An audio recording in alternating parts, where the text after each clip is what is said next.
Would Y Combinator invest $500,000 into your e-com store?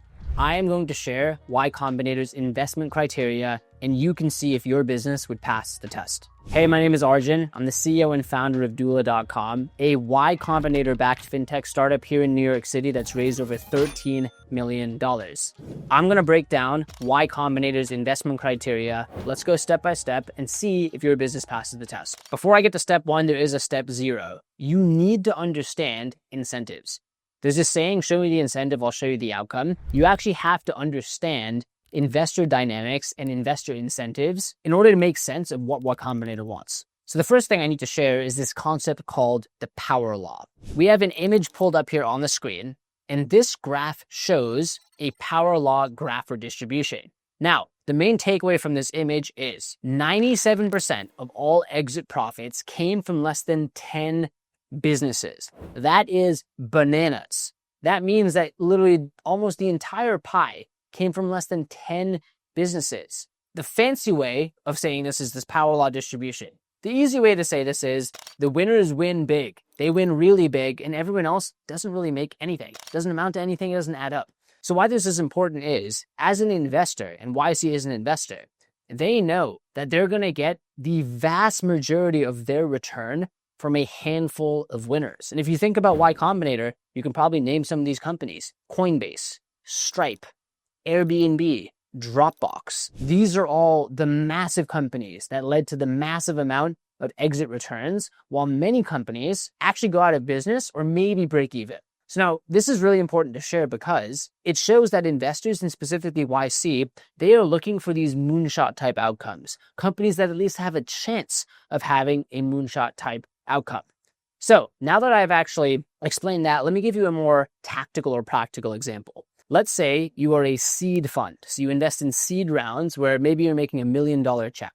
And let's say typically you invest $1 million at a 10 million valuation, meaning 1 divided by 10 is 10% ownership. That seed fund might make 100 investments. So 100 investments, each worth $1 million. Now, the fund has a mandate to its LPs, its limited partners, to return money on the fund. They aren't just given the money and they take interest on it. No, they need to return the fund. And that's typically over a 5 to 10 year time horizon. So the ideal goal with any seed investor is they need to be able to return the fund, meaning at least the 100 million, but ideally more. So what they're actually thinking is, can each investment have a chance of returning the fund? So let's actually put numbers towards this. Let's say they invest in a company, 1 million at 10 million posts, that's 10% ownership.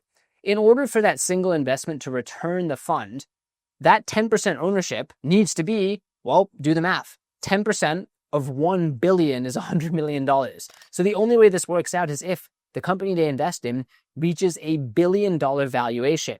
And that's just returning the fund. That's not even making a return. So you can see how the math works out here. Out of all 100 investments, here's the truth. And you can imagine this curve. About 90 of these companies probably go to zero. Maybe 5, 6, 7 return their money or, break even, make a little more.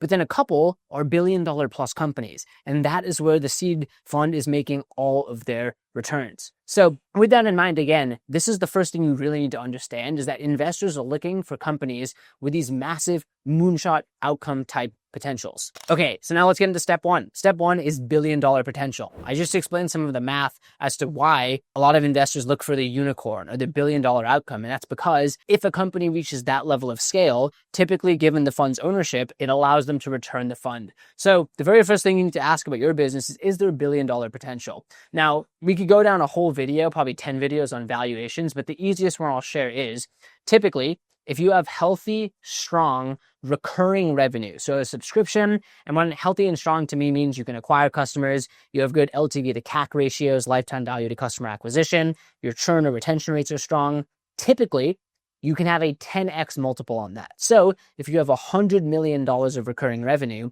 a 10x multiple on that is 1 billion. So that's typically why the goal for a recurring software as a service SaaS startup is to get to 100 million in recurring revenue, because you then get a 10x multiple, which leads to $1 billion valuation, which means the fund owns 10%, which means they make $100 million, which returns the fund. So long-winded way of saying, do you have $1 billion outcome potential? Number two, founders all day. YC at the end of the day is investing in the business, but they're even more investing in the founder. And well, I know this because the first company we got into YC with didn't work. YC actually picked the wrong company. Over 50% of companies in YC batches end up being companies that have failed and applied and gotten rejected and applied again. Usually in the first 2 to 4 weeks of YC, they call it pivot season, where companies have gotten in and they start pivoting. The point here is that YC is ultimately betting on the founder. And the final thing I'll say here, some people say or debate, is it the jockey or is it the horse? And the jockey might be the investor or YC who's giving cash. And then there's the horse who's the founder. I ultimately think it's the horse. The horse is the one who's going to decide. You as a founder can dictate if your company works or not. And if it's not working, you can pivot. Number 3 is execution. There's a saying that ideas are cheap, execution is everything. Here's my nuanced take. I think that execution is a multiplier on strategy. So you can have the world's best strategy, but if your execution sucks or is zero, doesn't matter. There's a harsh saying, you know where the best ideas on earth live? 6 feet underground. They're in people's heads who never acted on them. Now, take this the other way. You can have the incredible idea with incredible execution, and that's where you're going to have these massive outcomes. But you could also have mediocre strategy with phenomenal execution and also have a good outcome. So at the end of the day, it's a multiplier on strategy.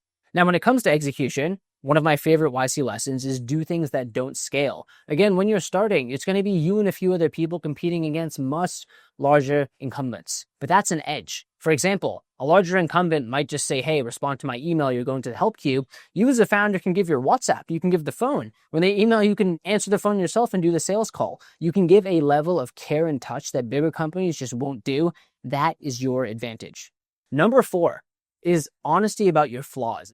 The way this is actually uncovered is in the Y Combinator application, they'll actually ask a ton of questions about your business. One of them, one of my favorites, is tell us about your competition and who keeps you up at night. Look, you're going to have competition as a business. If you don't want competition, you shouldn't do anything. You shouldn't enter the real world. You shouldn't start a business for sure. You will have competition. Share that up front. YC expects competition. And actually, the thing that I think is cool is competition means that there's a problem worth solving. And if there's multiple people competing for that problem, it actually means it probably hasn't been solved perfectly yet because there's multiple people trying to do it. So competition, reframe it. It's required, and be vulnerable, be candid about your business's flaws in the market, or competition you're facing. Number 5, wildcards matter. There's this really cool grid that I've seen about being consensus and right. And typically the biggest companies are non-consensus, meaning not everyone really thinks they should be companies. Now, let me make my case for why Doula is non-consensus. A lot of people when we started Doula said, yeah, I get formations as a business and I get bookkeeping as a business and I get tax as a business, but how can you do all 3 together? Won't they just want to go and use the best tool? We didn't hear that from founders. We heard they wanted the business in a box. They wanted the one-stop shop. They wanted everything in one place. So we believe we were non-consensus in that sense. While others might have said, hey, those are separate businesses. People are going to want to pick and choose what they want. So the wildcards do matter. And YC actually kind of looks for this. They look for a bit of naughtiness. They look for a way that you're thinking outside the box. The way they ask this question is, tell us about a time you hacked a non-computer system to your advantage. They want to see ways you not cheat or break the system, but ways you game the system, because you're going to need to do creative things to cut through the noise when you're building your business. And lastly, number 6, I won't even call this the investment criteria, but they actually have a wish list. YC will actually publish a request for startups list. So you can actually find that online and go through the current YC request for startups. But I honestly think sometimes the easiest thing to do is actually go and look about what YC is asking for and see if you can build in that space. I hope that was helpful. If I had to really summarize, for your specific business, whether it's an e-com store or something else, you need to first really make sure, does this have billion-dollar potential? Can a VC fund, can YC actually return the fund?